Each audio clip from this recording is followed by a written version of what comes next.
In this demo, I'll walk you through a simulated mortgage pre-approval workflow built using AWS Step Functions and Lambda.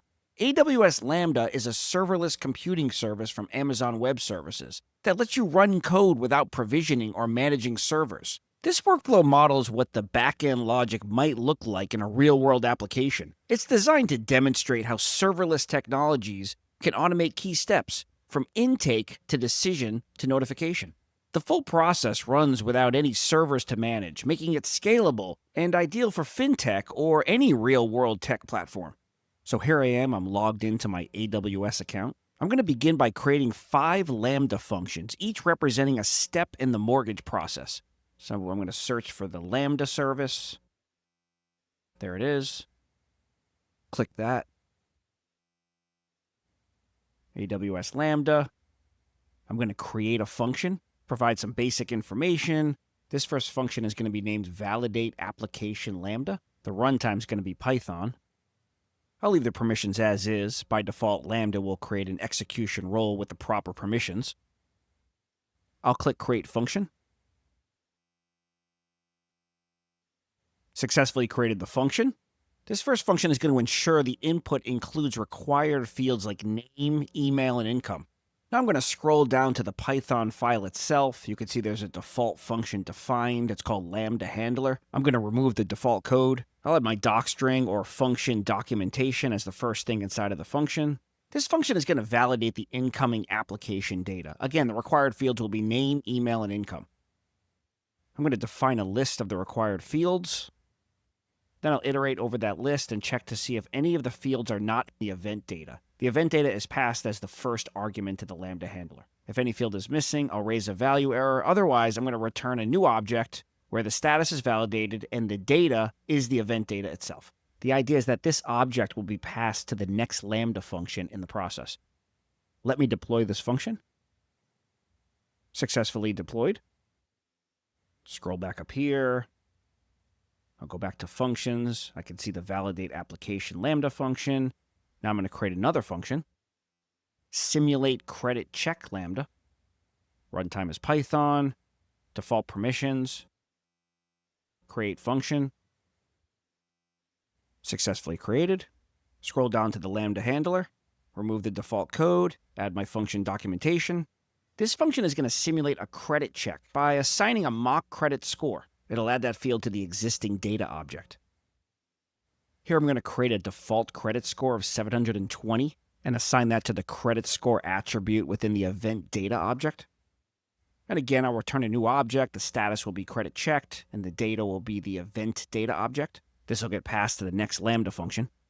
Let me deploy this function. Successfully updated. Back to functions.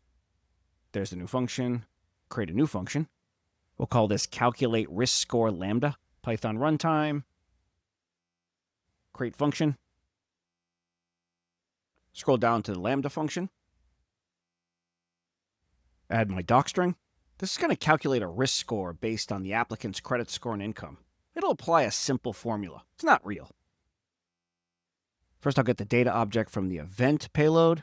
Then I'm going to calculate the risk using my formula. And then again, I'm going to return a new object with the status as scored, the risk score, and then, of course, the data object. Deploy this function. Success. Again, back to functions. I'm going to create another function. Decision Lambda. Python runtime. Create function. Scroll down to the Lambda function. This function makes a pre-approval decision based on the calculated risk score. It'll use a very simple and fake formula to make the decision.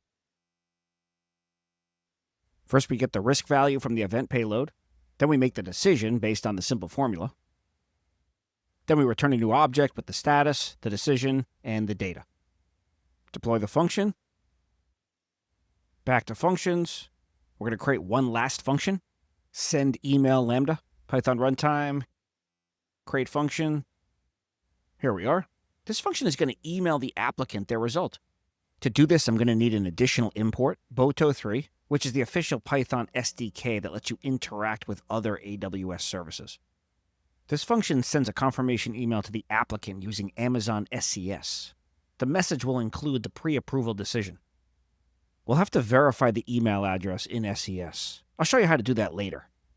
First thing we're going to do is get the Boto3 client for Amazon SES. Then we'll get the applicant's name, email, and decision from the event payload. We're going to send an email using the SES client. The source will be an email address that we'll verify later. The destination will be the to address from the applicant. And then, of course, the message with all the relevant information. Here's the subject, and the body will have the applicant's name and the decision. And then we're going to just return a new object with the status of email sent. Deploy the function. And now we've created all of our functions. The next step is to orchestrate and connect these functions using AWS Step Functions. We're going to define a state machine that runs each function in sequence, passing the output from one as the input to the next. This setup allows us to model real-world business logic with clear visibility and error handling at every step. The first thing we have to do is copy the ARN, or Amazon resource name, for each Lambda function. The ARN is like a unique identifier for each AWS resource. So I'm going to click on each function, and I'm going to click the Copy ARN button, paste that to another document that I have open, and I'm going to do this for each function. I'll need these ARN identifiers when I set up the state machine. I'm going to quickly copy the ARN for each of my functions, and I'm just pasting those into another document that I have open. Now I'm going to go ahead. I'm going to locate AWS's Step Functions service. I'm going to get started. Create my own state machine. I'll give it a name. Mortgage pre-approval workflow, standard. Here's the interface.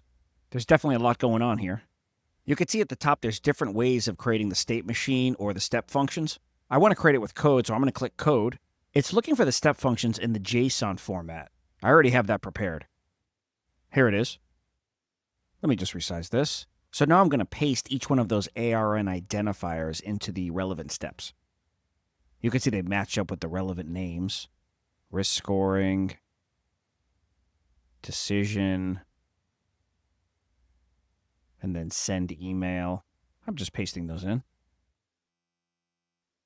On the right, you can see the visual representation of the steps in the workflow.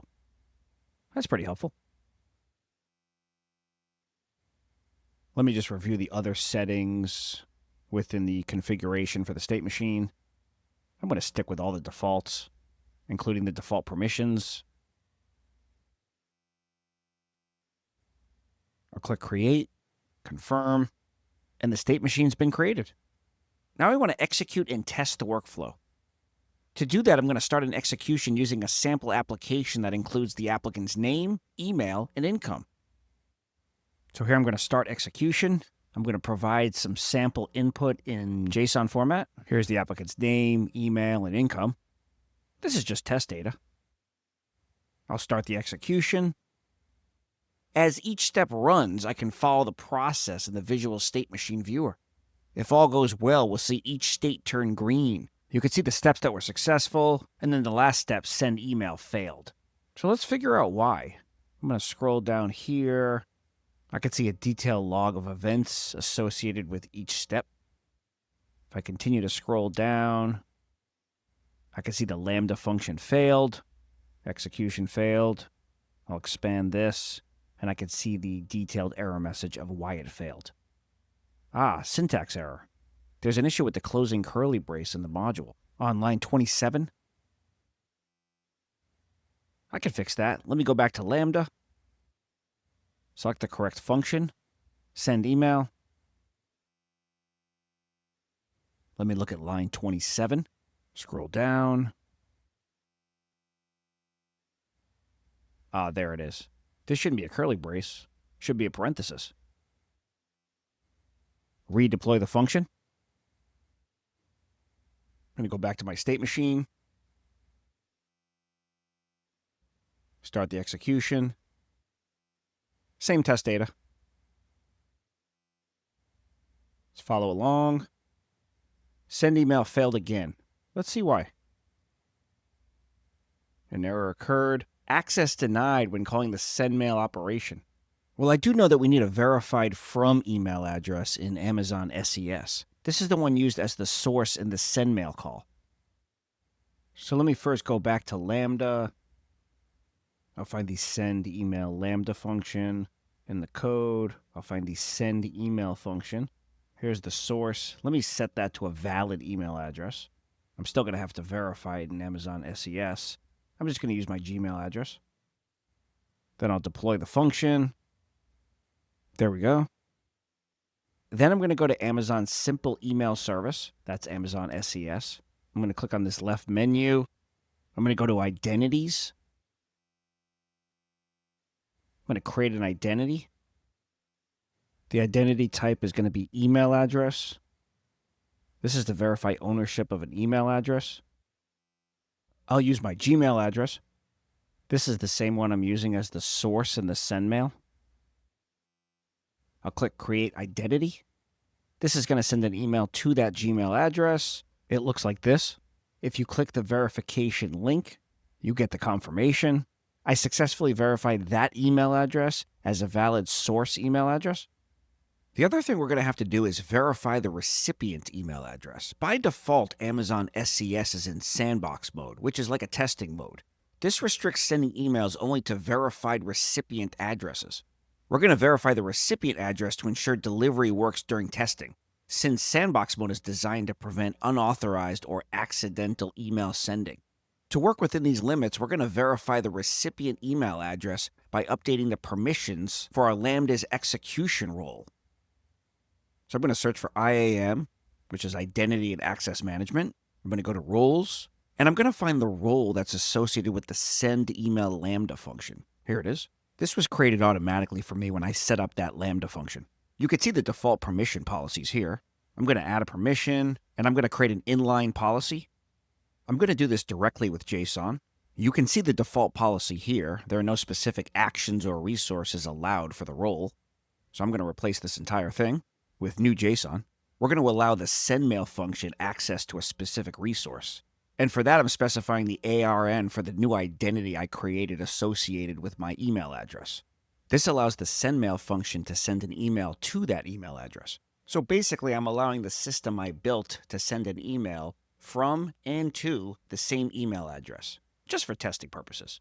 If you ever migrate a system you build to production, you can take Amazon SES out of sandbox mode. And you won't need to do this step of verifying recipient email addresses. So let's go ahead and click Next. Give this new policy a name, allow SES send email.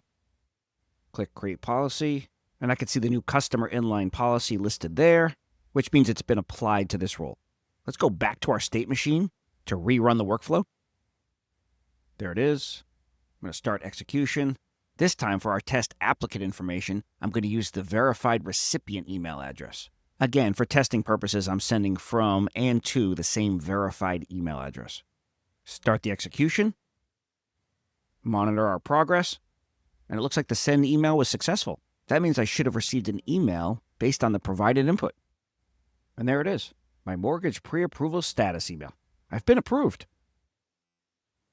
That wraps up part 1 of this demo, where we walk through a full mortgage pre-approval workflow using AWS Step Functions and Lambda, ending with a confirmation email to the applicant. In part 2, we'll take it a step further by connecting to a mock external API and dynamically pulling in simulated credit information during the credit check step. To make that work, I'll also show you how to add a custom layer to our Lambda function, which is essentially a reusable package of code or dependencies that your function can access without having to include them directly in your deployment. Stay tuned.